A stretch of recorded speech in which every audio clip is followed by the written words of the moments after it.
Ассалам алейкум. Приветствую всех. Добрый вечер.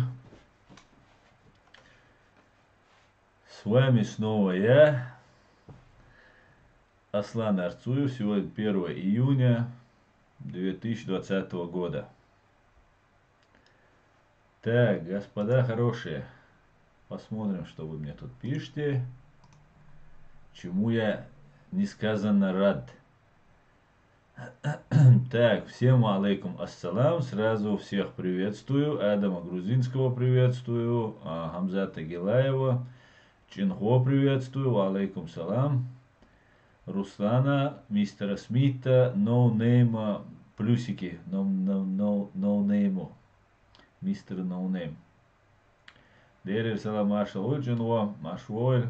Нью Горизонт, ассалам алейкум, алейкум салам, чеченский след, ассалам алейкум, всем здравствуйте, алейкум салам, да, приветствую, Алекс, салам, Алекс, приветствуйте, БМВ у нас, алейкум салам, БМВ, Ламберг на месте, ассалам алейкум, вараматуллахи ва баракатуху, Вежари Машдоль, алейкум салам, чего так мало нас, зато мы в тельняшках. Зато мы в тельняшках. Так. Ну или в рубашках. Батут работает. Да, кстати, сегодня будет и про батут, и все интересное. Так, Сиган, витаю с Украины, витаю Украина, приветствую. Так, Юрий с Украины, витаю. Юрий, приветствую. Так.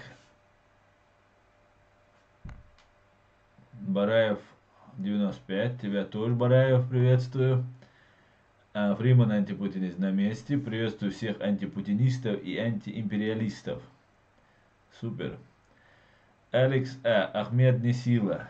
Ахмад Несила. Да, Ахмад Могила. Приветствуем Украину. Мистер Смит приветствует Украину. Ну и так далее. Владимир Рабанович. Шаломчик. Шалом. Владимир, привет. Так, как идут ваши дела, говорит Руслан? Отлично все идет. Сегодня будет немного насыщенная у нас программа. Сегодня, вообще, я решил взять за традицию каждый свой стрим начинать со взрывов домов в 99 году. Когда фашисты из КГБ, ФСБ взрывали своих же соплеменников. Но это не значит, что более тяжкие преступления на территории Чеченской Республики Ичкерия вот эти фашисты не совершали. Совершали. Мы о них тоже будем говорить. В материалах уголовного дела они у нас имеются. Но мы должны в первую очередь концентрировать свое внимание, я считаю, что я должен, да, это очень опасная, очень ненужная тема, и она очень болезненная тема, потому что одно дело, когда русские, ну, само русское общество, русский социум, фашистские, по факту, слышит, когда убивают чеченцев, это их воодушевляет, им нравится, а когда их самих взрывают, убивают, это их очень коробит. Поэтому вот для вот этого фашистского социума и для нормальных русских, и для нормальных чеченцев, и других людей мы будем почаще рассказывать это, вот про именно этот случай, чтобы не забывали и помнили, потому что это основа основ начала вот этого фашистского восхождения путинской банды. Так, ночью Волд у нас. Ассалам алейкум, ассалам алейкум, салам, ночью Волд. Маш Вовы. Так, Владимир, приветствие тебе, говорит. Так, господа, вы здороваетесь, приветствуйтесь. Это вежливо, это правильно. Мы воспитанные люди. Так что давайте. Игорь Максимив. Если я правильно прочитал. Витаю, братьев чеченцев Украины. Витаю, брат украинский. Так. Пойдемте сразу к нашей теме, да, потом можем продолжить. У меня есть очень хороший мой знакомый Дэвид Саттер. Этим человеком я был знаком до того, как лично познакомился. Это очень талантливый журналист, писатель, И очень хорошо, и специалист России, да, по России, по Советскому Союзу и России. Дэвид Саттер проводил много расследований, преступлений, журналистских расследований советского режима, КГБшного режима. Рассказывал много про карательную психиатрию, которая была в Советском Союзе, когда людей, которые могли сказать, что Советский Союз плохой, ну как сейчас, например, да, если сказать что-нибудь там плохое про действующий режим. Хотя он еще пока в лайт-версии. Да, для чеченцев это самая-самая грязная и далеко не лайт-версия, вот этот сегодняшний режим. Но для русских, для большинства русских, это пока еще лайт-версия. Лайт-версия, такая легкая версия. Которая, конечно же, без сомнения, если не остановить, без сомнения, только будет иметь прогресс в ухудшении вот этого своего состояния, своей тирании. Но Дэвида Саттера много книг написано и по взрывам домов в Москве, и по другим расследованиям. Сейчас он занимается расследованием убийства Немцова, тоже много об этом говорит, пишет. Давайте сейчас я вам его включу, посмотрите, он тут на RTVI такой, как мне евреи сказали, что это такой на Израиль вещающий такой русский канал, но неважно. На этом канале выступал Дэвид Саттер, уважаемый наш Дэвид Саттер. Поэтому давайте послушаем несколько минут его и потом перейдем к другим темам. Это было когда арестовали агентов ФСБ в Рязани, которые поместили бомбу в подвале одного жилого дома там. И об этом нет никакого сомнения. Эти люди имели идентификацию агентов ФСБ. Сам директор ФСБ Николай Патрушев признал, что они поместили бомбу в подвале, но только сказал, что это не была настоящая бомба, но это был сахар. Учение. Да, это было учение, это был сахар. После этого свидетельства, доказательства только увеличивались. Потому что обнаруживалось, что спикер Государственной Думы Геннадий Селезнев объявил с подиумом Госдумы, что взрывали дом в городе Волгодонск 13 сентября.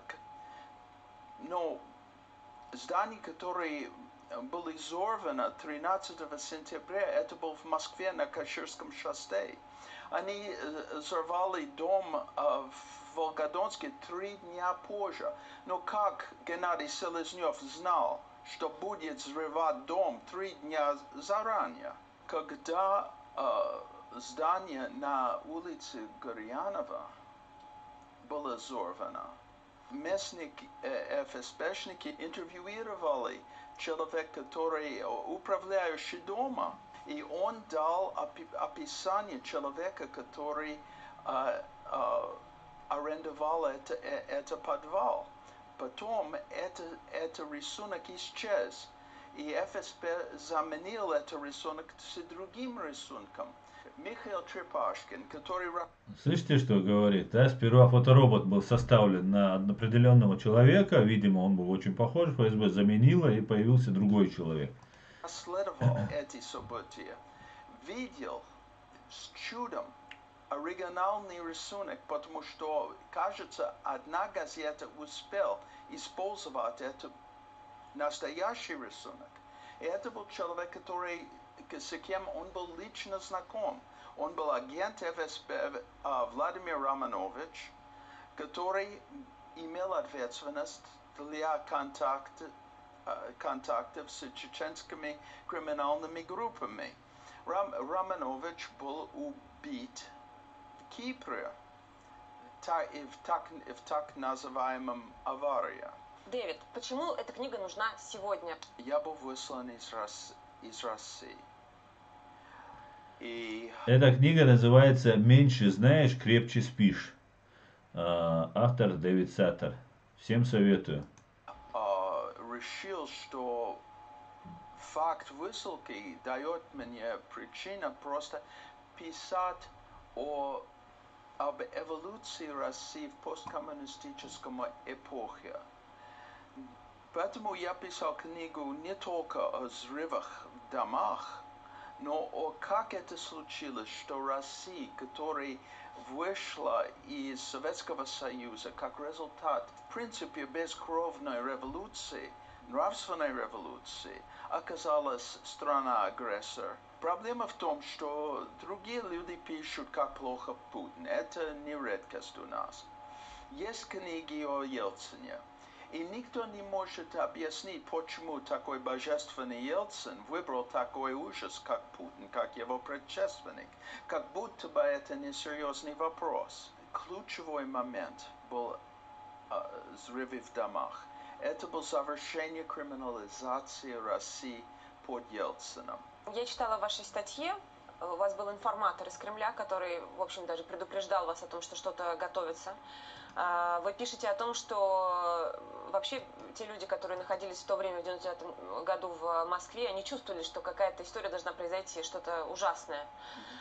И все-таки, поскольку вот есть информатор, поскольку у вас есть свои источники, я не прошу вас называть имена источников, я прошу вас назвать имена людей, которые, по вашему мнению, все-таки причастны, конкретные люди. Есть ли у вас имена конкретных людей, которые, на ваш взгляд, по вашим данным, причастны к этому чудовищному убийству, если оно имело место? Надо иметь в виду, что я не имею все возможности прокурора. Я могу просто анализировать все, что я знаю. Проникнуть в ельцинском окружении и понимать, кто это придумал. Я не могу. И я не мог тогда. И я думаю, что это не наша ответственность. Это ответственность, скорее всего, русского режима, это русского правительства, русского общества. Но если вы хотите знать мои идеи по этому поводу, и это я хочу подчеркнуть, что это интуитивное представление. Я тоже бы надеялся, что Ельцин до конца не знал, что готовится. Хотя, я повторяю, он был ответственен за это как президент страны. Что генератор это, наверное, был его испуганное окружение. И факт, что Борис Березовский начал кампанию разоблачить взрывы в домах, это для меня дает повод думать, что именно он был оригинатор этой идеи. Он был во власти, он был главный сторонник Второй Чеченской войны, он был очень важен в выдвижении Путина. Фактически готовить эти взрывы, это было дело не меньше 6 месяцев. Взрывы были в сентябре. Путин стал премьером только в августе. Поэтому он не был в власти, он был функционер до этого. И потом премьер был Степашин. Дэвид, вот вы с этими же показаниями выступали недавно в Конгрессе. Теперь эти знания есть у Конгресса. Теперь Конгресс должен что-то предпринять, если на прокуроров у нас, по всей вероятности, нет надежды. Это не первый раз я об этом говорил в американском Конгрессе. Первый раз был в 2007 году. Естественно, должна это принимать в счете всех отношениях с Россией. Потому что, когда мы говорим о американско-русских отношениях, мы говорим о многих вопросах. И каждый раз мы должны иметь понимание, с кем мы имеем дело. Дэвид, я просто не могу понять. Смотрите, вот если есть история с Магнитским, находятся доказательства убийства Магнитского в СИЗО, Конгресс принимает акт Магнитского. Так, вы слышали, что сказал, да? Для чеченцев поясняю, да? Смотрите, когда Путин приходил к власти, взрывы домов были подготовлены. Нападение на Чеченскую республику Ичкерия было подготовлено. Как минимум, это был план Б. Взрывы домов в Буйнакске, в Москве и в Волгодонске, в Рязани, когда были задержаны 2 сотрудника ФСБ, эти взрывы готовились как минимум за несколько месяцев, приблизительно полгода, говорит Дэвид Саттер.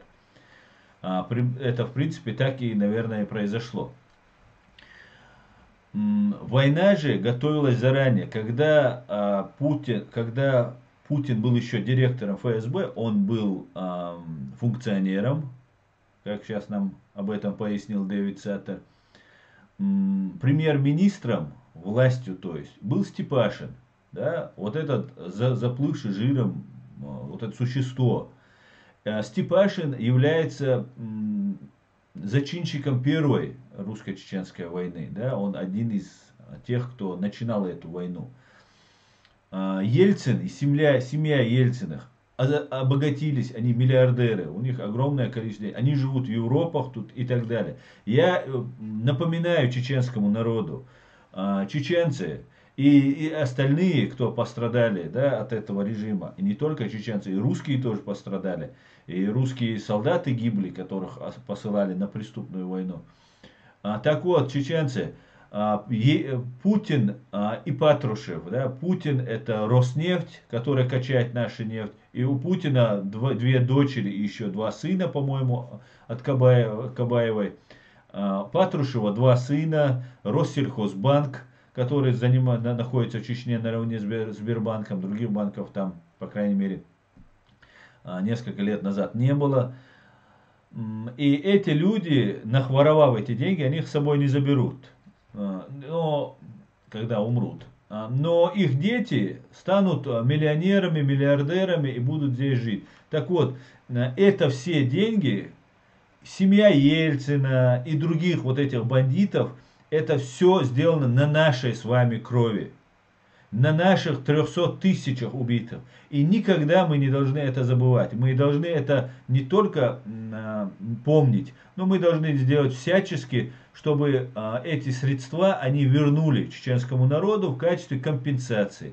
Таких лиц очень много, в том числе Ходорковский, который сейчас 5 миллиардов отсуживает у России, у Путина, да. И этот человек через свой банк Минотеп начинал войну, и все транзакции, все финансовые дела шли через его банк. Так что мы должны понимать, что ни один Путин там такой плохой-сякой, что остальные все хорошие. Нет, вся система, российская система, у Степашина тоже есть дети, у Ельцина внуки есть, правнуки уже, наверное. У Путина есть дети, внуки.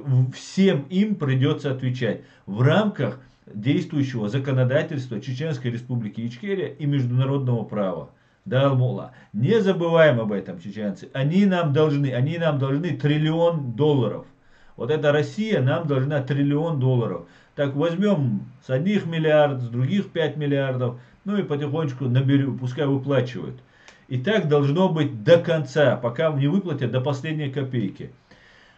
Далее я хотел бы вам показать 3-минутный ролик, который продолжает эту же тему. Тоже очень, здесь такая вырезка очень хорошая, такие основные моменты, которые упоминаются. Давайте ее сейчас послушаем, посмотрим и послушаем. Вот этот эксперимент проводится в лабораториях ФСБ на НТВ независимым расследованием с Николаем Николаевым. Дело будет закончено, я готов. Александр Сергеев, бывший начальник Рязанского управления ФСБ. Это тот непосредственный ФСБшник, начальник ФСБ Рязани, который сказал жителям дома Рязани, Новоселова 14/6, что вы родились в рубашке, это ваш новый день рождения там, и так далее. Потом он говорит, что это были учения. Смотрите. Еще раз с вами встретиться и уже тогда по этому уголовному делу рассказать, что... Когда это может произойти? Вот здесь не знаю. Что, экспертиза сахара может занять несколько месяцев? Ну а там очередь, ведь понимаете в чем? Очередь. Это самый большой террористический акт в России на тот период времени. Убивают мирных женщин, детей.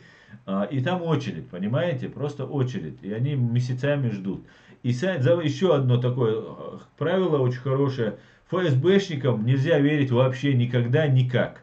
Потому что им что соврать, что сморкнуться, что высморкаться. Это вообще без стыда и без совести люди. Вы их не поймаете на лжи. Если вы где-то подумаете, что вы можете где-то задеть их совесть, там, вывести их на чистую воду, на разговор, ничего подобного. Он говорит, ну, очереди, понимаете?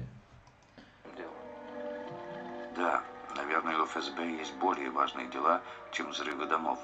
Но в показном стремлении сделать все по закону спецслужбы явно перестарались.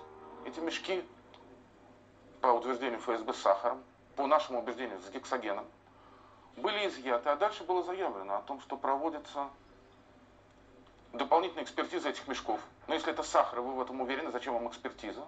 А затем они еще и на полигоне взрывались. Ну, если вы знаете, что это сахар, зачем вам это взрывать? Когда мы узнаем Резонный правду, вопрос. сказать сложно. А пока ФСБ, не краснея и не боясь выглядеть смешной, демонстрирует домашние заготовки. Вот все вещественные доказательства по делу, они опечатаны и находятся... Вот это Мы Зданович. не можем ее вскрыть без следователя. Это решение должно быть Один из принесли. соучастников убийства русских. Русские, запомните. Закреплено в документах, чтобы не возникло вопроса такого, что вы говорите про сахар, написали одно, а там была взрывчатка. А вот как раз там пробы... Однако, поскольку проверить ничего нельзя, такие доводы способны убедить лишь тех, кто их выдумал. И есть еще один, последний аргумент – государственная тайна. Еще раз повторяю, у нас специальная служба. И в этой службе используются специальные силы и средства на основании закона об оперативно-розыскной деятельности. О чем вы не знаете, и знать, кроме того, что написано в законе о тактических приемах, не должны, поскольку они составляют государственную тайну. И здесь все не так.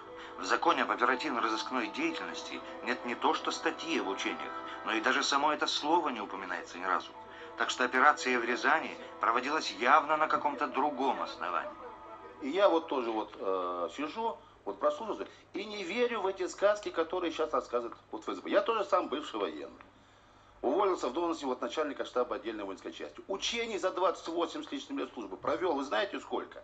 И сейчас никто не поверит вам, ни этому пакету запечатанному, ни этим самым папочкам, вот в бумажке, экспертизам, никто вам не поверит.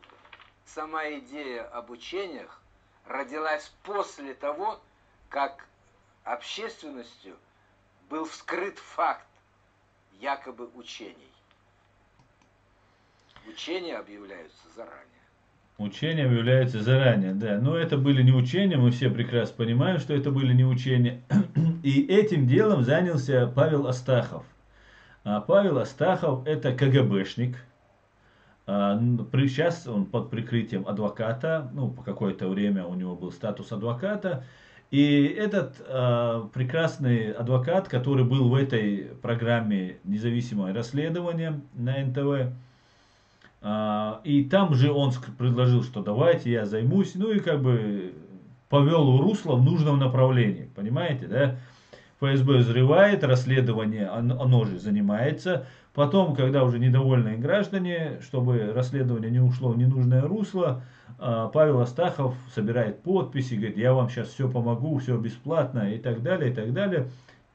И после этого дело осталось, ну, на той стадии, 20 лет прошло, и ничего не изменилось. Ну, конечно же, изменится. Конечно же, изменится, и ни в коем случае это так не останется. Мы будем доносить, мы будем призывать, и когда-нибудь в России все-таки произойдет смена режима, и тогда мы всех поименно назовем и привлечем к ответственности.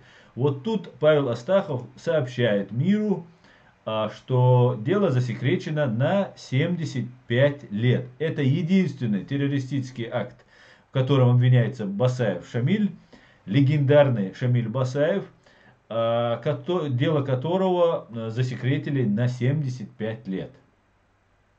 75 лет, и в ближайшие 75 лет, я думаю, мы вряд ли узнаем о том, что же было на самом деле. качество не очень хорошее, наверное, надеюсь, вы расслышали, да, он говорит, на 75 лет, и мы только через 75 лет узнаем. Очень, это великая Россия, больше по-другому не скажешь, великая Россия. Правды могла бы добиться Госдума. 18 марта 2000 года депутаты фракции «Яблоко» Юрий Щекочихин и Сергей Иваненко... Юрий Щекочихин был убит. Да, мы сейчас это больше не будем смотреть, потому что я вам и ранее показывал. И не будем больше, так много уделять времени. Да? Я буду каждый стрим пытаться говорить об этом, но не буду уделять так слишком много времени. Надеюсь,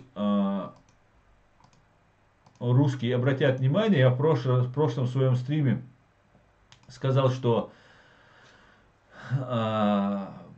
если есть желание, вы можете обращаться в мире права человека, в Международную ассоциацию. Президентом является Сайдамин Ибрагимов. Сайдамина Ибрагимову вы можете написать ему, вы можете написать мне.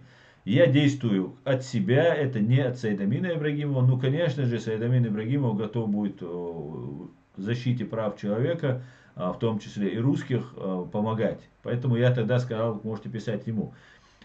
И вы можете писать мне, вы можете как-то координироваться, мы можем вместе заняться вот этим делом. Привлекать внимание как можно больше к террористическому акту против своих граждан в конце 99-го года. Так, давайте посмотрим, что вы пишете, потому что вы очень много интересного пишете, и надо бы как бы мне тоже обогащаться, а не только вам. Так, Салам Аслам, в чем разница между фашизмом и КГБ? Салам Эд Мамедов это спрашивает. Ни в чем нет никакой разницы, я тебе вот не вижу никакой разницы, Эд. Так.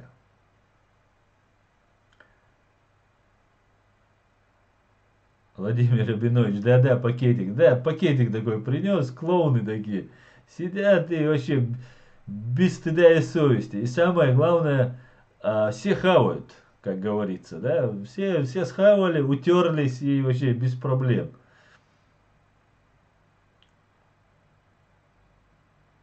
Так. Руслан Абудов говорит, зря Хаттаб взял на себя эти взрывы. Нет, Руслан, это абсолютная неправда.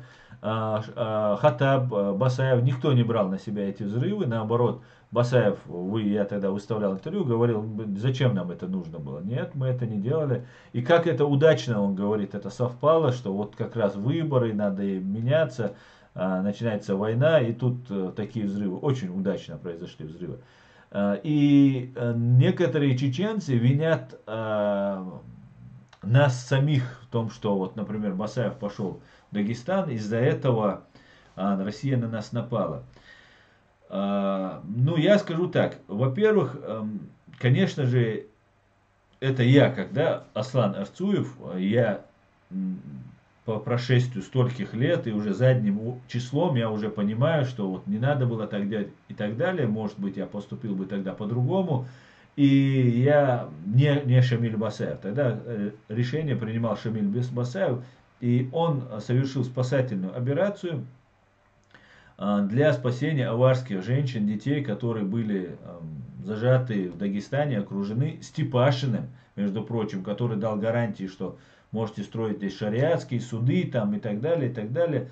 Короче говоря, один из главных провокаторов, конечно же, и зачинщиков войны, это Сергей Степашин, большой друг Кадырова Рамзана. Так вот, если бы это послужило поход, так называемый поход Басаева в Дагестан, на самом деле это спасательная операция чеченских добровольцев, которых не поддержало правительство Чеченской Республики Ичкерия и руководство Чеченской Республики Ичкерия во главе с президентом Асланом Асхадовым. Это не являлось поводом к войне. Это была просто спасательная операция, осуществляемая добровольцами. Как то же самое сделал, например, тот же Гиркин. Только Гиркина поддерживала вся Россия, посылались танки, самолеты и даже буки.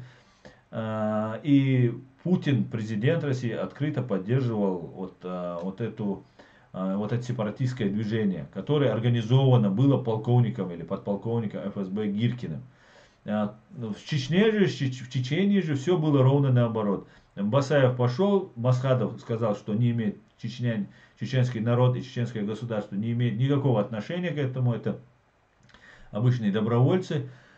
И это не послужило поводом для нападения в Чечню. Именно потому, что это не послужило поводом для нападения на Чеченскую республику Ичкерия, был задействован план Б и были взорваны дома в Москве. И когда нас кто-то упрекает, что вот вы напали на Дагестан, поэтому мы на вас напали, это ложь.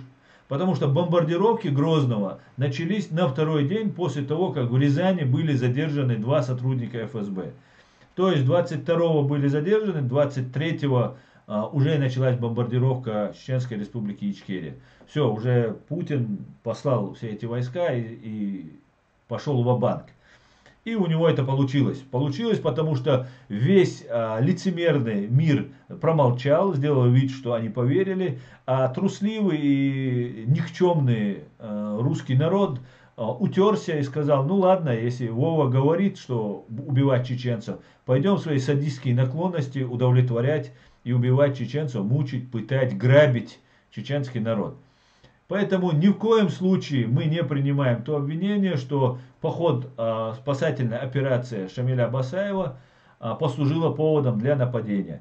Более того, официальные вооруженные силы российской армии нападали неоднократно на протяжении всего времени вот этого короткого 3-летнего периода мира, нападали на Чеченскую республику Ичкерия. Грабили ближе на границе людей, был разбит, уничтожен блокпост, был таможенный пограничный пост чеченский, где погиб, по-моему, 1 пограничник, и была захвачена часть территории российской официальными вооруженными силами, не чеченскими. Когда Басаев туда шел, он был рядовым гражданином, он не занимал никаких постов, как говорит, да, Гиркин, например, не занимал. Поэтому мы ни в коем случае не виновны в том, что война началась. Война началась в любом случае против нас. Но для истории мы должны понимать, что мы выполняем свои обязательства. Тот же Шамиль Басаев, заключив договор с аварцами, он выполнил, с дагестанцами, он выполнил и, рискуя навлечь войну на свою страну, все равно пошел помогать. Сделал бы я это или нет, скорее всего, сегодня я сказал бы, что я этого не сделал бы. Но тех женщин, детей, которых он спас, это уже, наверное, взрослые люди, у них уже, наверное, есть семьи, у тех детей, например. Многие, наверное, из них до сих пор живы. Я, стоя перед этими людьми, в глаза им такое, наверное, у меня, наверное, язык не повернулся бы им так сказать. Я бы не пришел бы вам на помощь. Но что случилось, то случилось. Вот такая вот краткая история про нападение, начало Второй русско-чеченской войны. На протяжении всей этого перемирия после Первой войны против нас велась так называемая гибридная война, да, не прекращалась ни один день пропаганда, что там чеченский террорист, чеченский там бандит, там это, короче говоря, вы все это прекрасно помните. Я это помню очень хорошо, очень хорошо. Поэтому вот такие вот дела. Давайте почитаем ваши комментарии еще и пойдем дальше. Хаттаб это на себя не брал, Руслан. Идем дальше.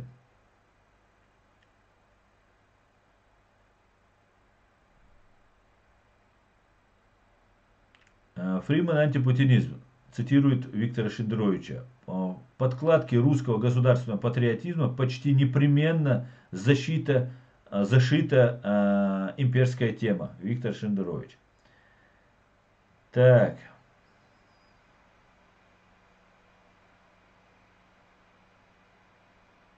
Анзорино, не ищите ФСБшника человечности. Да, абсолютно с тобой согласен, Адам. И почему-то вот наших главных врагов мы почему-то всегда вот пропускаем. Вот надо постоянно обозначать. Я, знаете, я в Фейсбуке очень давно уже там веду активную деятельность, и там разные есть люди, которые позиционируют себя там противниками оккупации там, и так далее, и так далее.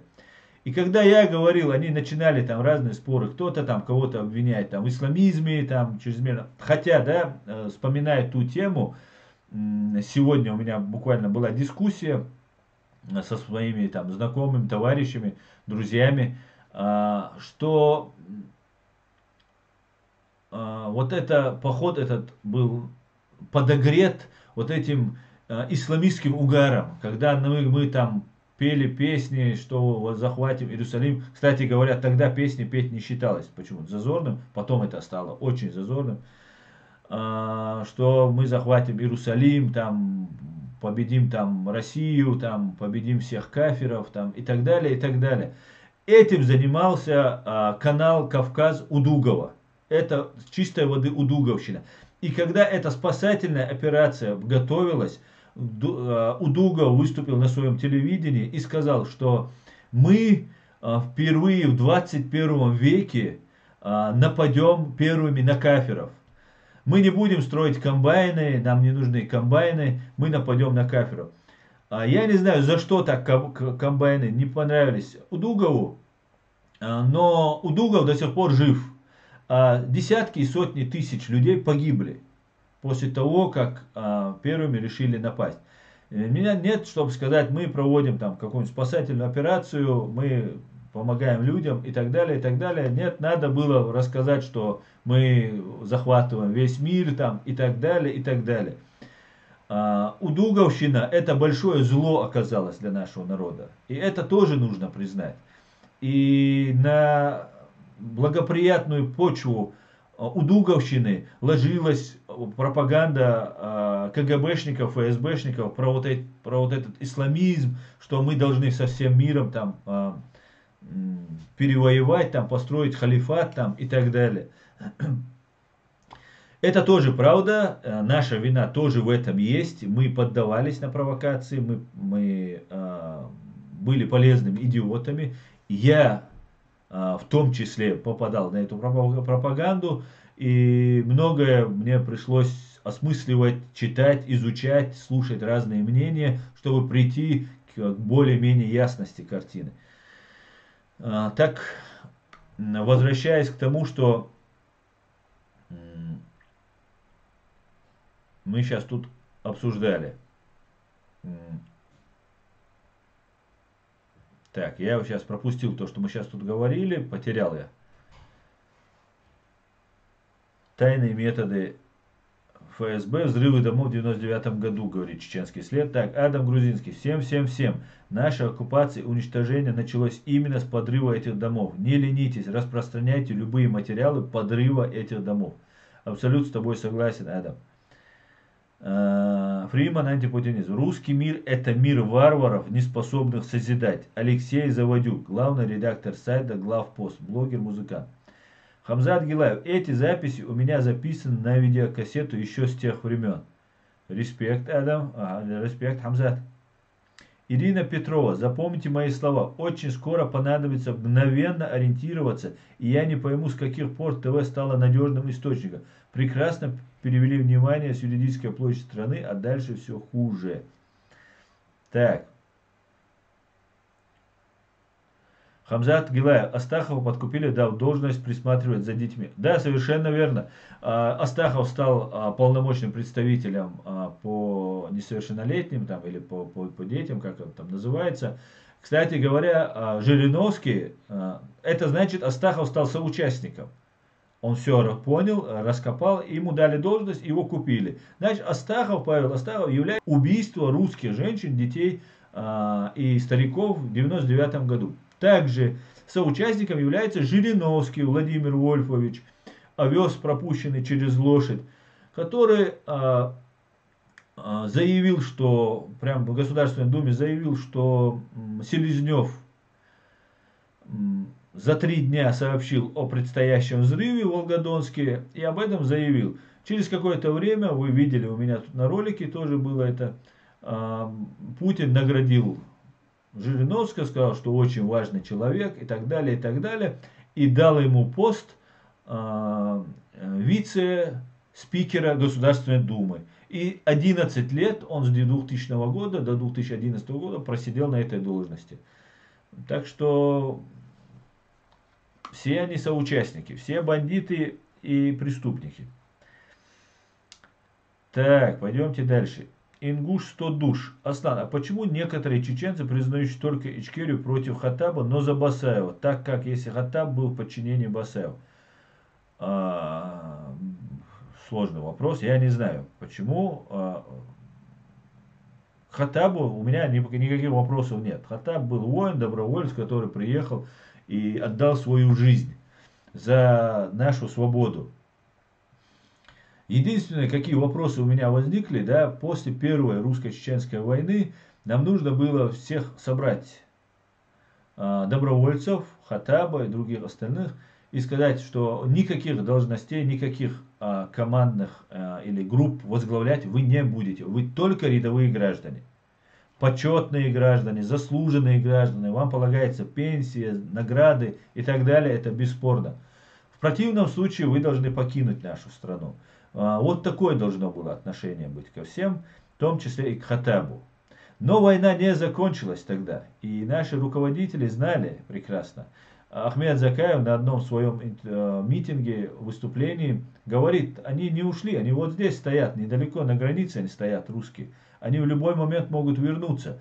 И он оказался прав, они вернулись.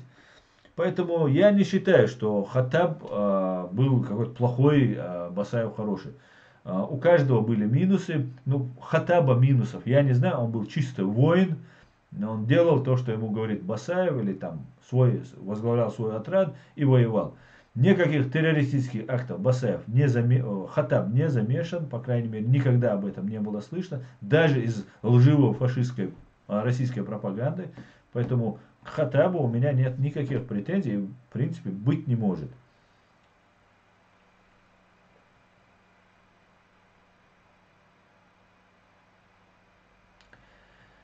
Так, Игорь Максимив. Не пощастило Ичкерии-то Украины и с соседом. Да, совершенно верно. Не посчастливилось нам иметь такого соседа. Но у нас есть, Игорь, теперь большая, очень хорошая такая задача, историческая задача. И сейчас ситуация в мире так складывается очень удобно, чтобы этот сосед перестал быть таким плохим и жестоким, а точнее, чтобы он уменьшился в размерах. Фашистская Россия, КГБшная Россия должна быть реорганизована, распущена. Все республики, все народы, желающие покинуть это образование, должны покинуть его. И мы всячески должны помогать. То, что 6 лет идет война против Украины, и Украина не помогает этому процессу, не прикладывает, по крайней мере, открыто не говорит об этом, может быть, скрыто какие-то ведутся работы. Уверен, среди патриотов такие планы ведутся и работаются, но на государственном уровне мы ничего не видим. И это очень сильно меня печалит на самом деле. Украина очень сильное, мощное государство, и если бы правильно Украина выстроит свою политику, как с другими русскоговорящими соседями, в том числе с Чеченской Республикой Ичкерия, украинская армия, которая набрала сейчас неплохого опыта, скажем так, ведения войны, Украина, самая большая страна в Европы, имела бы все шансы, и мы бы, чеченцы, с удовольствием поддерживали бы, раз без славян нам жить нельзя в этом мире, то с настоящими славянами, то мы бы хотели бы жить и дружить. И мы бы поддерживали бы Украину в этом плане. Но почему-то мы не видим вот этого направления. Но без этого не решится проблема Украины. Никогда. Никогда не решится проблема Чеченской Республики Ичкерия. Пока Российская Федерация не будет уничтожена и КГБ, ФСБ не будет осуждена как тот же нацистский режим. Без этого ничего не произойдет. И мы должны всячески вести именно к этому это направление. Это очень опасно, за это будут убивать, взрывать, травить и так далее. Но мы не знаем, что есть цель и не видим преград. Будем идти к этой цели и всегда смело, открыто об этом заявлять и доносить. И как смело мы должны доносить, очень хорошо демонстрирует вот этот ролик. Этот ролик снят Associated Press в Первую русско-чеченскую войну, точнее уже конец Первой русско-чеченской войне в период переговоров. Это лето 96 года. Блокпост, русский оккупационный блокпост, и мимо проезжает грузовая машина чеченских бойцов. Посмотрите на реакцию. Это сейчас будет уместно посмотреть вот этот ролик.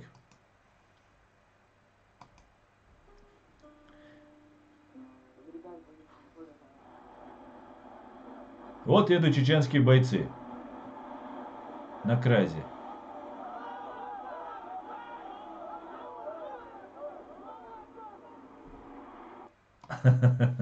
Мне нравится этот ролик, поэтому я вам его решил продемонстрировать.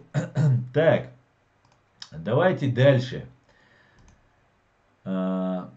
Хотелось бы еще напомнить про те события, страшные события, которые были, и обвинение нас в том, что мы устраивали геноцид русских.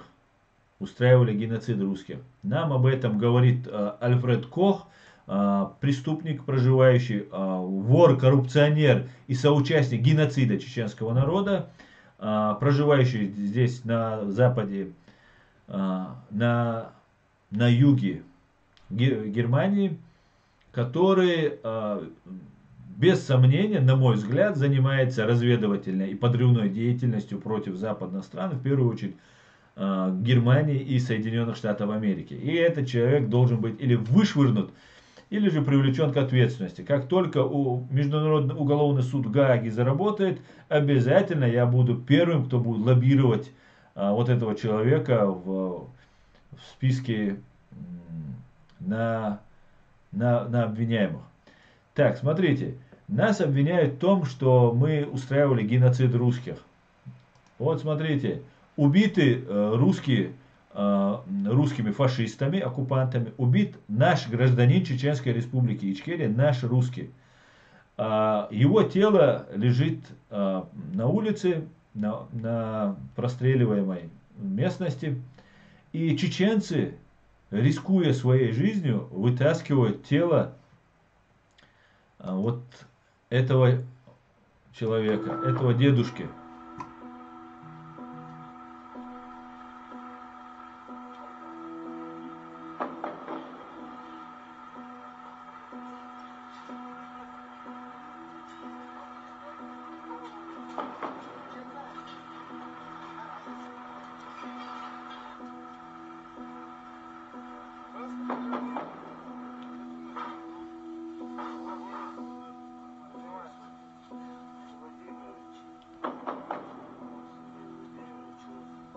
Вот вы видите по паспорту, этот человек русский.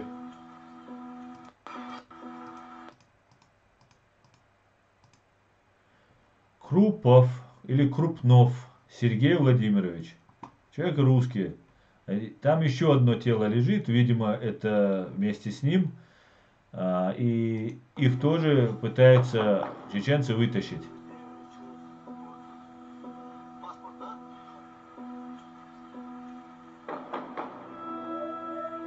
Вот лежит еще одно тело. Я не буду показывать здесь еще сейчас кадры тел будут развороченные. Я это просто не буду, чтобы мне не прилетел очередной страйк и мой канал не заблокировали за сцены насилия. Вот такая вот ситуация, как мы геноцидили русских. Мы тело убитых вытаскивали. Мы вывозили русских, наших русских. Вывозили, кто с нами ехал. Вывозили населенные, другие населенные пункты, в горные населенные пункты, когда в Грозном шли боевые действия, чтобы спасти этих людей. Мы с ними последним куском хлеба делились. И для нас не просто это обвинение нас как-то задевает, оно нас до глубины души оскорбляет. Мы не оставили бы ни одного человека по возможности, если бы там были не то, что там русские, там армяне, кто бы там, мы никого бы не оставили бы. Потому что мы не русские, не русисты. Так, Аслан, скажи, пожалуйста, как будет Ичкерия, она разорвет все отношения с Россией или нет? Когда будет Ичкерия, она разорвет отношения с Россией или нет? Если Россия будет нормально цивилизованной страной, которую, например, строит тот же Александр Сотник, то, конечно, не разорвет. А если это будет такая фашистская страна, конечно, мы разделим, построим границы, и никаких границ мы в любом случае построим, какой бы она демократическая, правовой ни была. Сегодня она демократическая, правовая, а завтра она опять станет фашистской. Поэтому граница все будет, мы обязательно постараемся и обязательно войдем в НАТО, но при всем при этом отношений никаких, я не понимаю, что вы имеете в виду, но даже с фашистской Россией нужно будет выстраивать какие-то соседские отношения. Так, пойдемте дальше.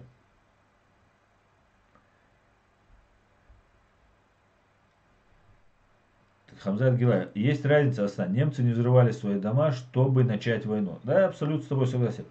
Ох, вы тут много говорили, поэтому я уже, наверное, буду отставать от темы, которые я вам уже тут рассказываю. Поэтому я перемотаю, друзья, если что, извините.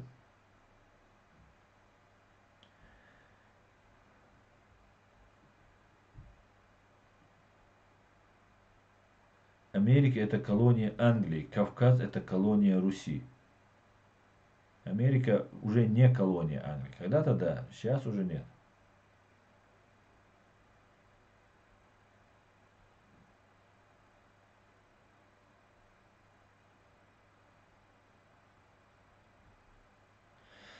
Так.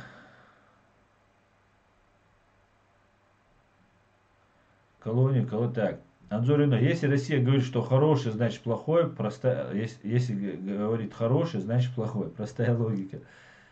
Да, Анзор, и знаешь, они еще прибегают, зная, что мы придерживаемся такой логики, они иногда используют вот этот приемчик, зная, что мы от обратного сыграем, делают наоборот. Короче, хитрецы. Самое лучшее их вообще не трогать.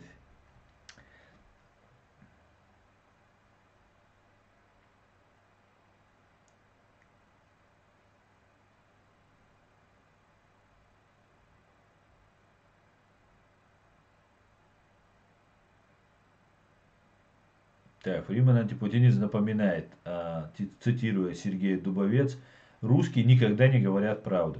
Чеченский след. 250 тысяч войск и 5600 единиц бронетехники отправила Россия убивать население Ичкерии.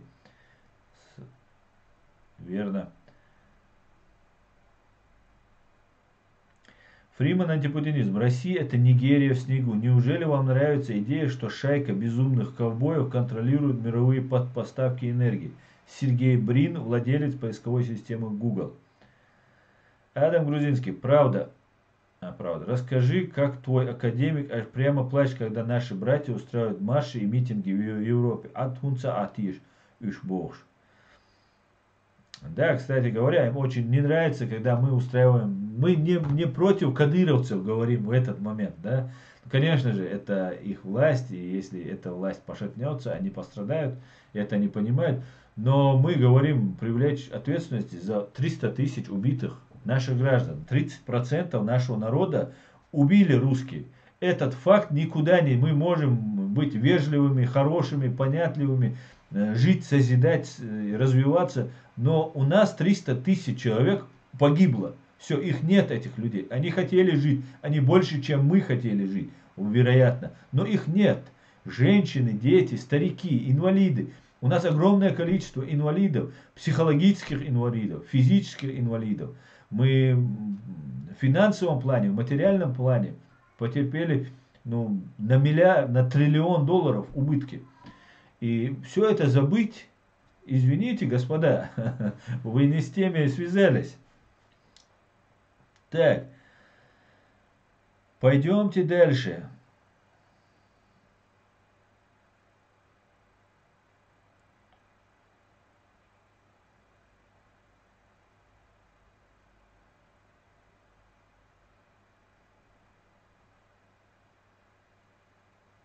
Так, я опять перемотаю. Так, Гергиде, а как думаешь, как древняя Русь, которая занимала размеры средней страны, сейчас самая большая держава? Оккупация, захват, как по-другому? Причем очень жестокими методами, да? Тотальное уничтожение всего живого. Да, это было. Линда Хилл, если вы и правда такие дружелюбные, осуди Бориса Стамахина за его желание уничтожить Россию и будь против отделения Чечении от России. По-моему, Линда Хилл, подождите, если вы и правда такие дружелюбные, осуди Бориса Стамахина за его желание уничтожить Россию и будь против отделения Чечении от России. Просто вы меня повергли в шок. Борис Стамахин, при всей своей неоднозначности, Борис Стамахин — это ум, совесть русского народа.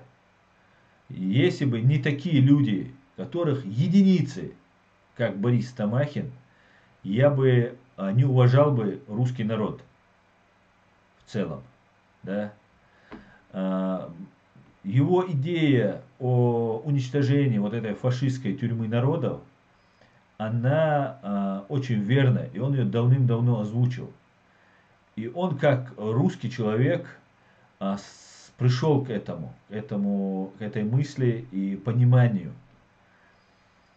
И я полностью его в этом поддерживаю.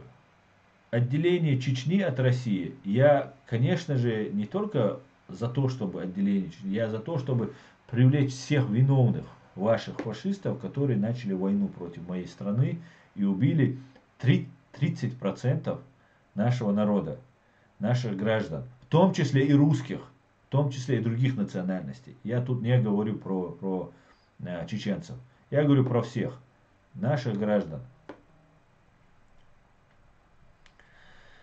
Так что вот такие вот дела.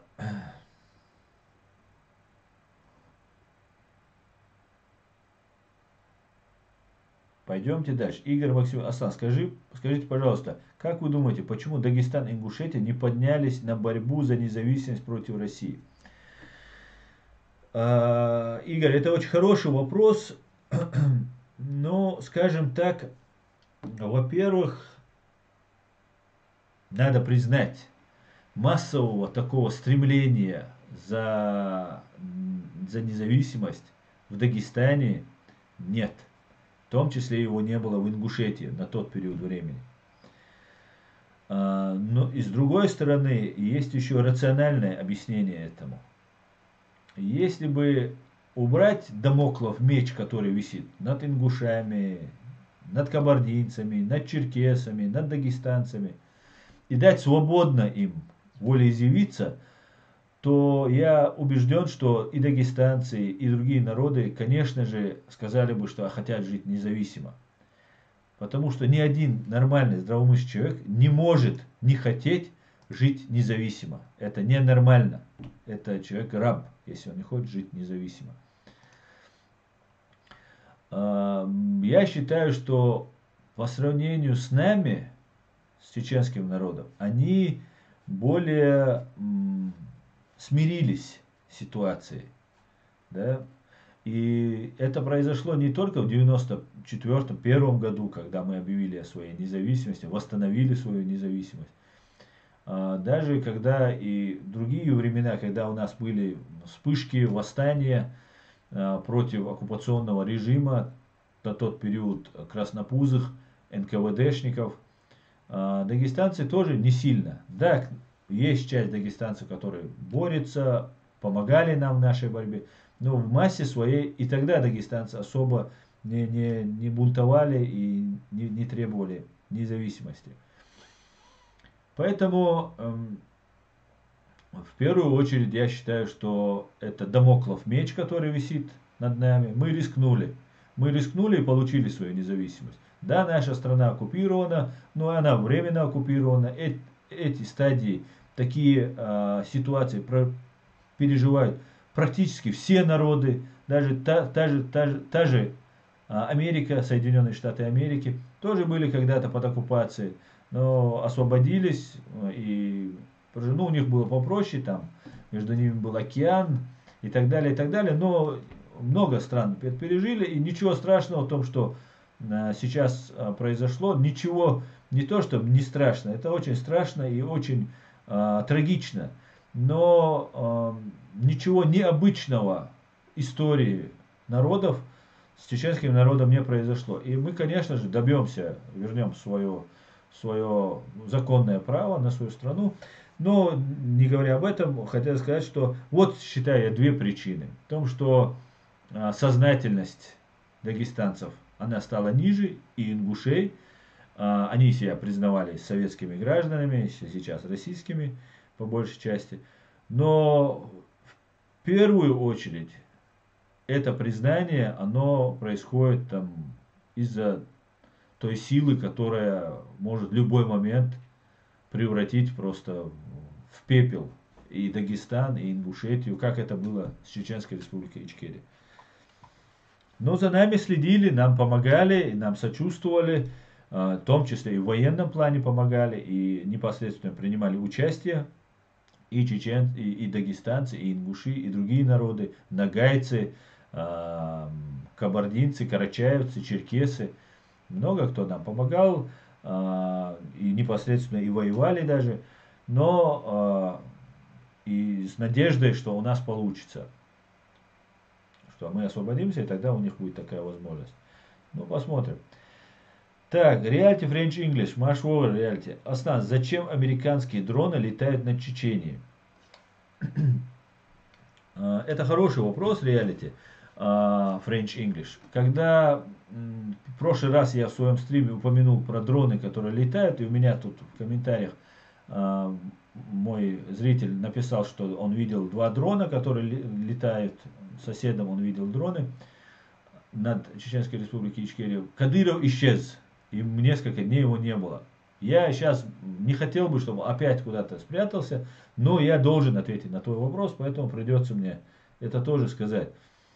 Дроны летают, потому что ведется полный контроль над Чеченской Республикой Ичкерия. Американские дроны контролируют Абхазию, Южную Осетию и Чеченскую Республику Ичкерию и ведут разведывательную деятельность. По доктрине, военной доктрине Соединенных Штатов Америки, в случае, если их база находится на границе с не очень дружественным государством, они имеют право залетать на территорию и вести мониторинг за обстановкой происходящей, чтобы не произошло, допустим, на них нападение. Это по их военной доктрине, это их законное право. Русские возмущаются, публично, конечно, они пытаются об этом не говорить, но информация через средства массовой информации, такие как Радио Свобода, уходит, и мы об этом слышали. Они пытаются это все спрятать и пишут, возмущаются, заявляют ноты протеста, чтобы американцы не летали, но американцам глубоко начихать на этих фашистов. И они летают и полностью, я уверен, отслеживают передвижение кортежей, место пребывания Кадырова. И Кадырова, если будет поставлена задача руководством Соединенных Штатов Америки по ликвидации Кадырова, то, конечно же, молниеносно это произойдет. Но хотелось бы, чтобы Кадыров один раз остался уже без отца. Второй раз, чтобы он не оставался, и вместе с Кадыровым, чтобы они вместе с Путиным вместе ушли в мир иной. И, конечно же, главная причина это не Кадыров, это Путин, Патрушев и другие преступники, тот же Шойгу, который занимался сокрытием преступлений, следов преступления на завалах этих домов в 1999 году. Ну, вот таких лиц, если бы отправила бы Америка дрон, ну, на Путина. Ну, Путин сейчас в бункере. Сейчас до Путина очень трудно. Ну, я видел, у американцев есть очень хорошие ракеты, которые пробивают бункеры. Тем более, с учетом того, что эти бункеры строили русские, там, наверное, 100% воровался и песок, и цемент, и качество не очень хорошее. Я думаю, все-таки ракеты специально противобункерские ракеты, наверное, 100% они имеются, они бы очень помогли бы сейчас делу демократии и правам человека во всем мире. Ну, будем надеяться, что американцы все-таки, как защитники демократии, свободы, прав человека в мире, все-таки пойдут на этот трудный шаг и освободят мир от этого преступника. Будем очень надеяться. Так, пойдемте дальше. Сейчас мы еще перейдем к нашему батутному Рогозину.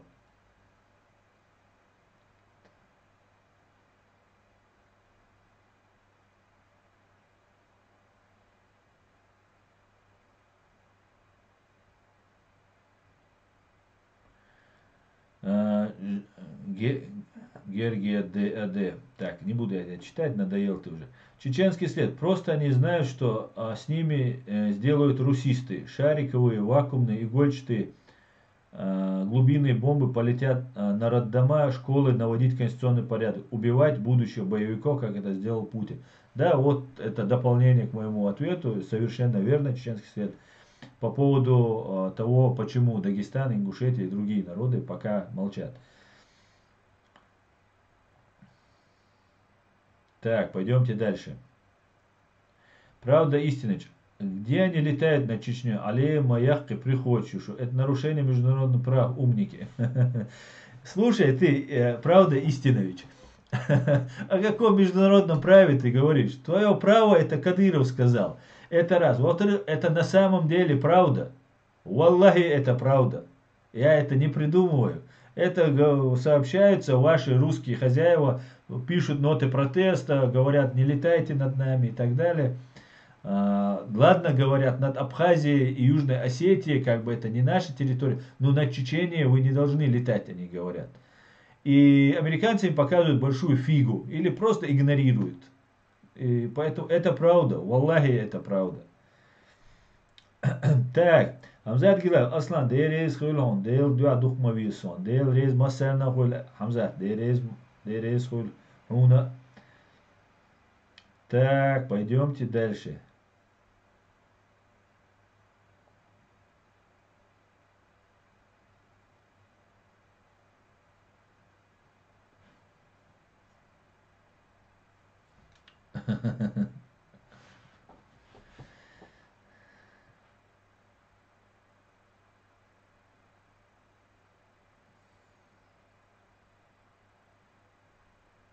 Так, Шарани Ази, Аслан, из Чечни приходят смс-сообщения и видео смс по передвижению каких-то установок, какая-то чипизация населения. В общем, панические голосовые сообщения. Что об этом скажешь? Я считаю, что это все бред, это ерунда, это неправда. Вот эти установки 5G, это вот, да, вот на телефоне 4G пока есть. Это 5G, это просто связь, она не наносит никакого вреда человеку. Это все ерунда, это панические настроения распространяются вот этими оккупационными властями. Это раз. Но возвращаясь к тому, что у нас происходит во временной Чеченской Республике Ичкерия, хотел бы рассказать про ту ситуацию, которая происходит в Чечении. в Чечении, начиная с месяца Рамадана и раньше, да, как начался карантин, люди очень в тяжелом положении находятся. В связи с этим, я сейчас расскажу еще историю, но сперва я хотел бы сделать обращение ко всем международным организациям, гуманитарным, правозащитным организациям. Чеченская республика Ичкерия, временно оккупированная, находится сейчас в тяжелейшем положении. Мне пишут, лично мне сообщают в моих стримах, также я получаю, вижу в публичных, там, в социальных сетях сообщения, что людям нечего есть. Фактически в Чеченской республике Ичкерия уже начинается голод. Красный Крест, датские организации, Красный полумесяц, другие, огромное количество, много гуманитарных организаций, которые помогают там в Африке, в других регионах мира с людям, которые находятся в тяжелом положении. Я обращаюсь к главам государствам, Организации Объединенных Наций я обращаюсь, Совету Безопасности, к Европарламенту. Я обращаюсь ко всем людям доброй воли, ко всем правозащитным гуманитарным организациям. Я прошу помощи, обратить внимание и незамедлительно оказать гуманитарную помощь Чеченской республике Ичкерия. Люди фактически, уже начался голод в Чеченской республике Ичкерия. Я очень прошу всех обратить на это внимание и помочь. Люди находятся в тяжелом положении, оккупационный режим и его марионеточные власти издеваются над людьми. Людей даже в месяц Рамадан, который вышел, человек в прямом эфире у меня в стриме мне тут писал, вышел за хлебом, потом уже дальше он писал комментарии, я только потом, смотря, увидел эти комментарии, читал, и до глубины души меня это затронуло. Вышел человек просто купить хлеба, его задержали и даже не дали воды ему, когда его доставили в отдел полиции, не дали воды ему на разговение. Вот он просидел в этом изоляторе 20 в комнате там, на 20 квадратных метров. Их было много людей задержанных, там много мужчин, очень грязной, в худшей обстановке, что они даже не могли свои религиозные обряд произвести, там, помолиться, совершить намаз. Люди пишут, сообщают, что есть нечего, детям есть нечего. Да? Ситуация критическая, я бы сказал, катастрофическая ситуация. И это с учетом того, обращаясь опять же ко всем, не преувеличивая, да, ситуацию, хочу сообщить, что у нас, у чеченцев, жаловаться или сообщать, что у тебя нечего есть, это считается большим позором. И многие люди этот голод очень терпеливо переносят. Когда в 1944 году нас выслали под видом депортации, устроили над нами геноцид, люди массово умирали с голода, не говоря о том, что они голодные и хотят есть. В том числе вместе с детьми люди погибали. Я призываю всех помочь.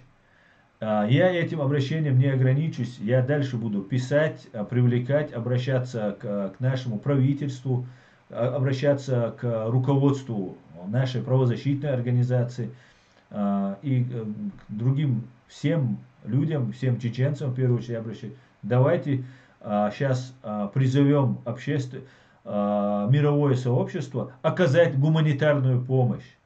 При молчаливом согласии этого мирового сообщества мы оказались в каменном веке, в средневековье мы оказались.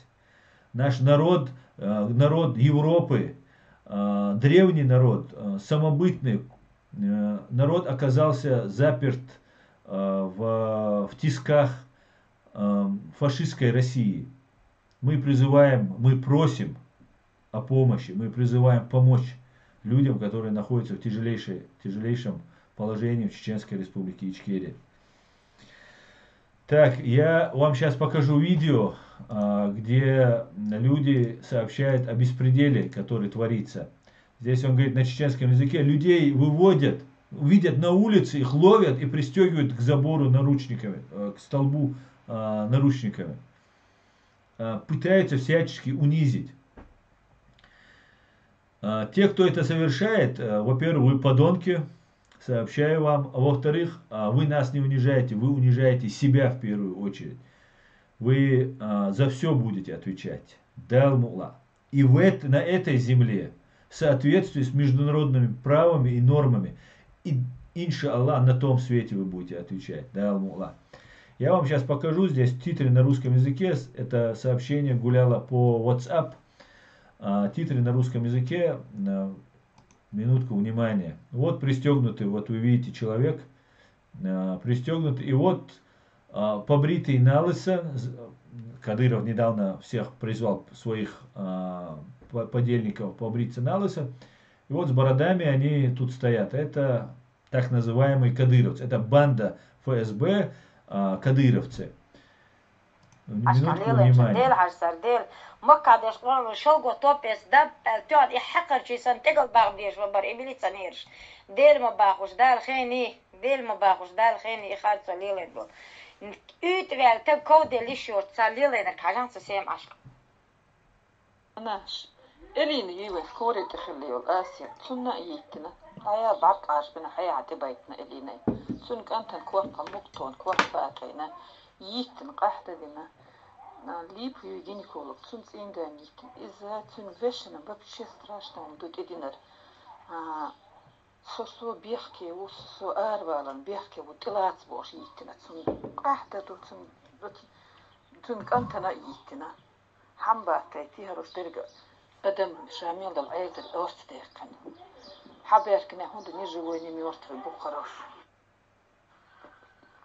зубеш то عيلان دوين كون بيشتو خولت يوقع عيدل دان دي زودا بيرش بير كير بير دوشو زوتشو نتييكن قحدة دي نقوز قحدة دو تخوخنا قولت دالشا مالا من شبعك حياتك بيان شاشوي تلسا شولي يلو تخوش نيخ كانتن كورت تون كورت مقتون كورت بيلي سنان بوي بيتن بعرق حاعاش بنا تمير بيتن قحتة دينا تخطوهم بيشتو أخيوق يتخيوق أخيوق ير بوجري بيقدا خارصانس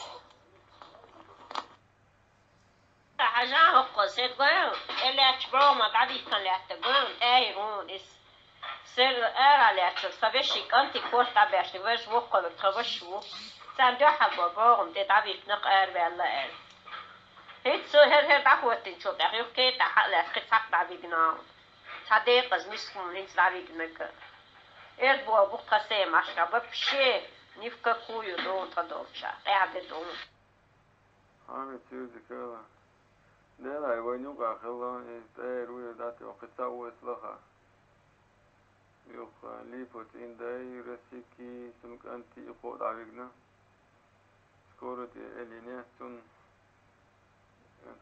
هو حضبوس وقاعد سيناقا سكورو قاعد دبوس سكورو خيفن سريستن إلينيك أنتنا يوك إنت بيري لزوش ساسا. Так,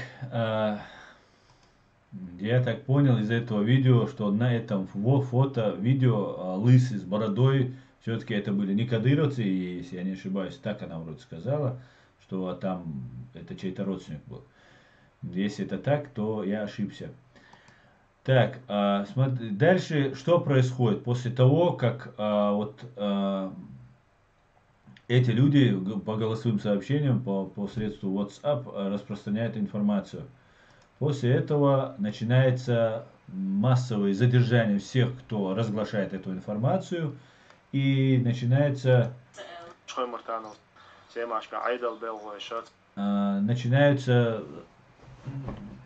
запугивания и заставляют людей приносить извинения, что они ошиблись и так далее. Сейчас тут по-чеченски говорится, я постараюсь переводить вам, что тут говорится, чтобы было понятно. Так.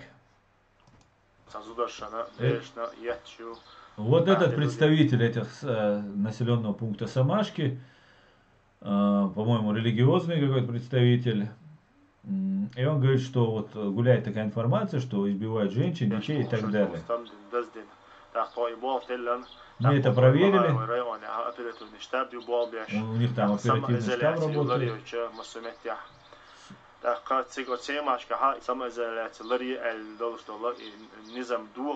Нарушили режим самоизоляции, говорит, и в Самашках.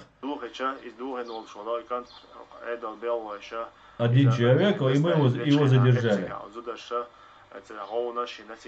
Ну и про женщины покричали. Все, что они между собой там вот это рассылали, вот эти рассылки, это все неправда. Это религиозный деятель. Вот этот человек религиозный деятель. Вот что нужно знать вот лично об этом человеке, да, который представляет религию. Ну, он рассказывает, что там женщины, которые там это говорят, одна живет на Уре там и так далее, но это в другом месте, в другой стороне, в другом регионе нашей страны живет. Ну, давайте этого лжеца слушать не будем, вот послушаем, что говорят уже непосредственно те, кого уже запугивают и заставляют извиняться.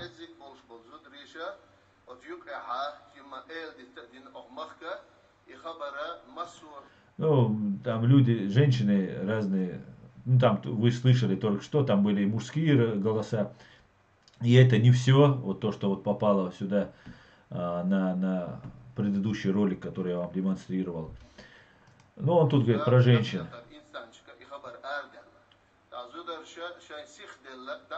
Женщины поспешили, там быстро не разобрались.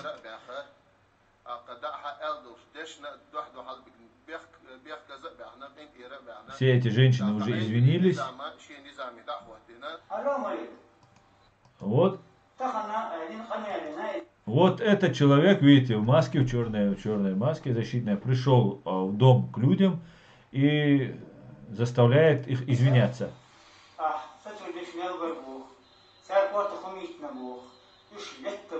Ты говоришь, сотрудники были выпившие, что там били по голове кого-то, там и так далее. И это все правда, и это я подтверждаю, я получаю по WhatsApp много вот этой информации, это не бывает выдуманной информации. Так массово.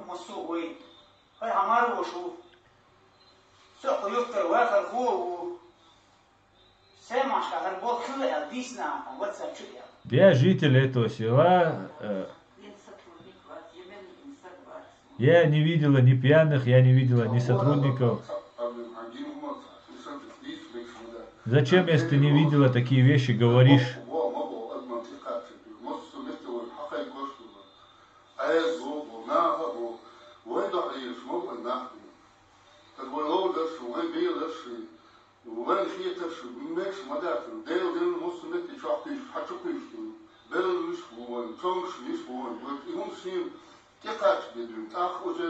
Ну, он, короче, говорит, не надо было это делать и так далее.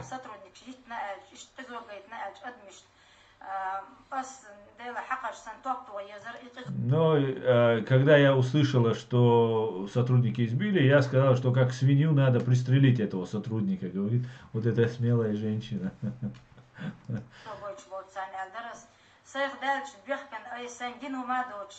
Я приношу извинения за то, что я так сказала. Ну, короче говоря, вот рядом, видимо, стоит ее сын, который 100% будет переломан просто, если она этого сейчас не скажет. Это как минимум. Он испытает то, что испытывают многие в чеченской, попав в лапы вот этих марионеток. Извините, она говорит.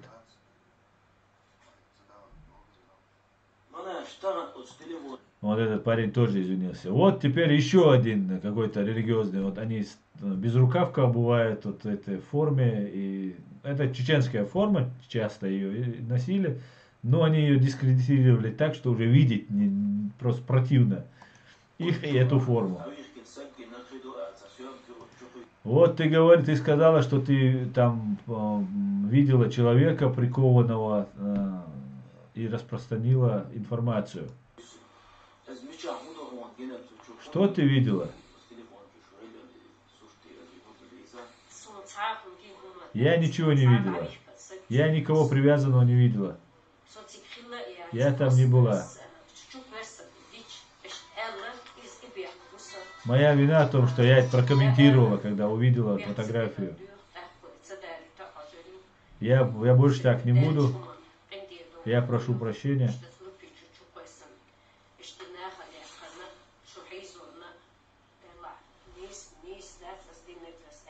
Я была не права, приношу извинения. Я постараюсь больше, чтобы впредь такого не было.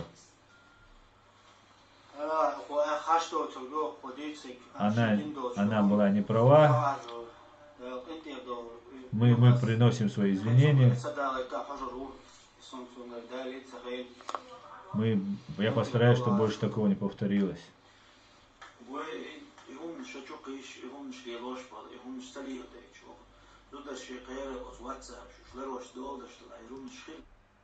Если бы мы контролировали бы WhatsApp женщин, то такого бы не произошло. Он обвиняет уже, видимо, сына. Или брата. Впредь мы должны там контролировать и так далее, и так далее. Короче, ущемление прав женщин тоже налицо. Вот таком положении, в такой ситуации находится. Кадыров просто применяет все методы, чтобы никакая информация не ушла из Чечни, и чтобы чеченцы никак не могли защищать свои права, даже словесно. Мы это будем делать тогда. Мы здесь, в Европе, в безопасности, где есть закон, право, мы здесь будем это делать и доносить. Присылайте всю информацию, которая есть, мы будем распространять и привлекать к вниманию ответственно. Будем привлекать внимание к проблеме. Так, Виктор Дедусик нам пожаловал, співчуваю вам, ічкерійці, що ви смущені жити при цю звірячому режиму дієву Рамзанки. Да вот в том дело, Виктор, это не режим Рамзанки, а режим бункерного царя. Так, Аслан, аферисты в форме юй-юй. Ну вот, я думаю, что у меня отторжение вызывает. Видимо, уже на это аферюгами стали все. Дайте муле героя России, говорит.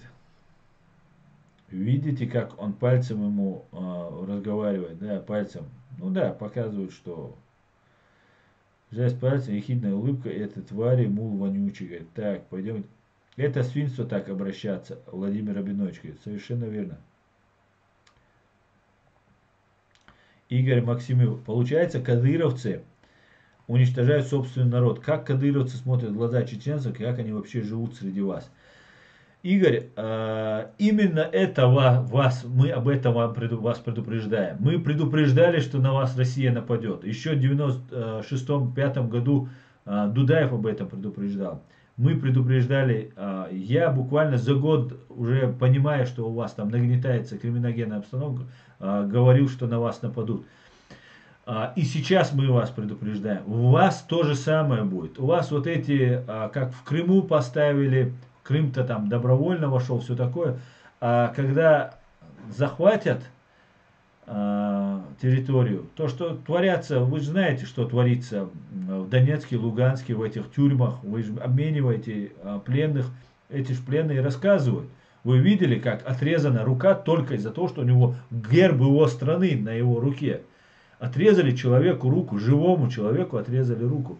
Это садисты и фашисты. И они творят. И то же самое будут творить украиноговорящие. Мы их называем не чеченцами, а чеченоговорящими.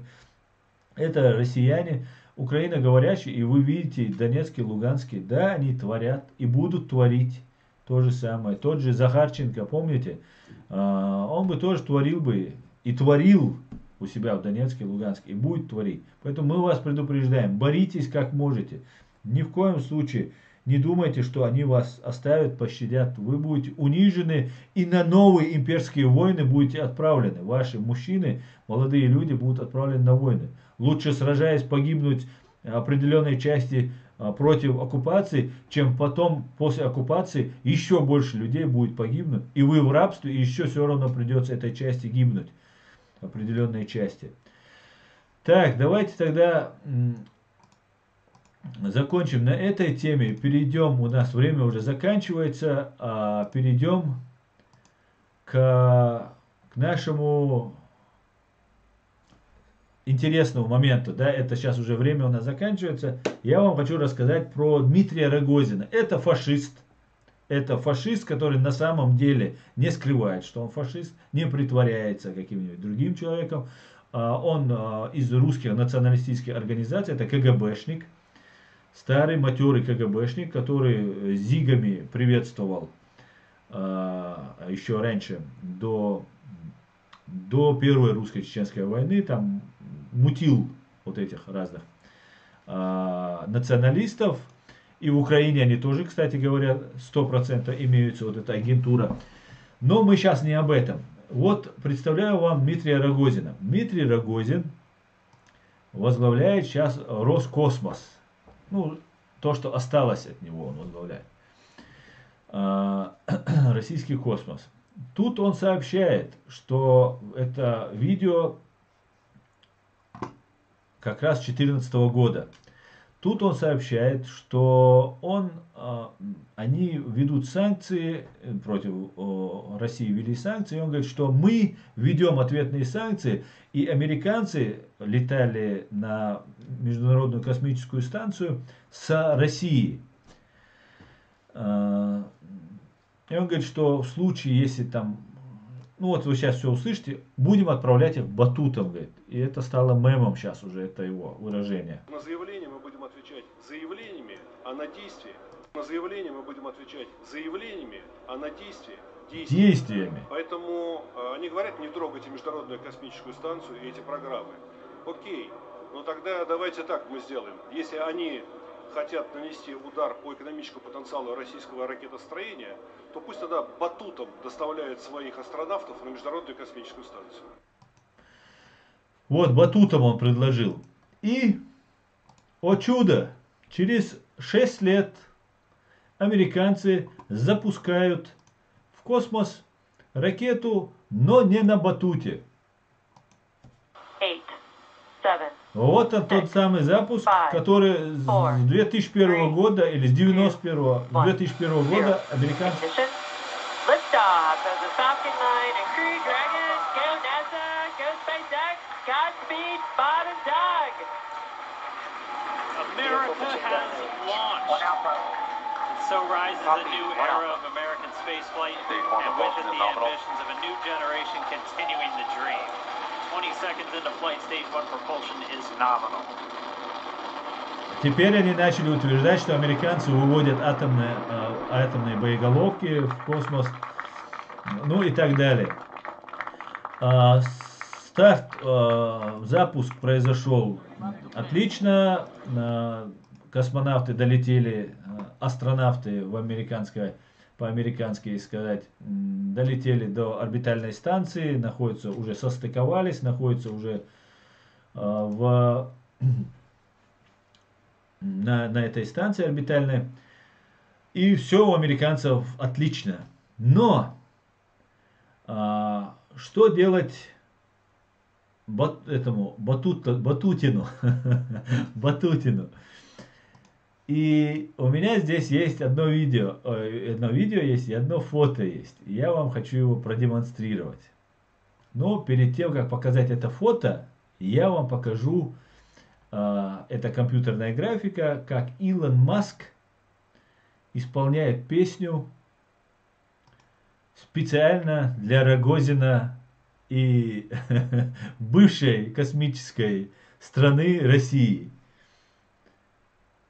Земля в иллюминаторе, земля в иллюминаторе, земля в иллюминаторе видна. Как сын грустит о матери, как сын грустит о матери, грустим мы о земле, она одна. А звезды тем не менее, а звезды тем не менее, чуть ближе, но все так же холодны. И как в часы затмения, и как в часы затмения, ждем света и земные видим сны. И снится нам не рокот космодрома, не эта ледяная синева, а снится нам трава, трава у дома, зеленая, зеленая трава.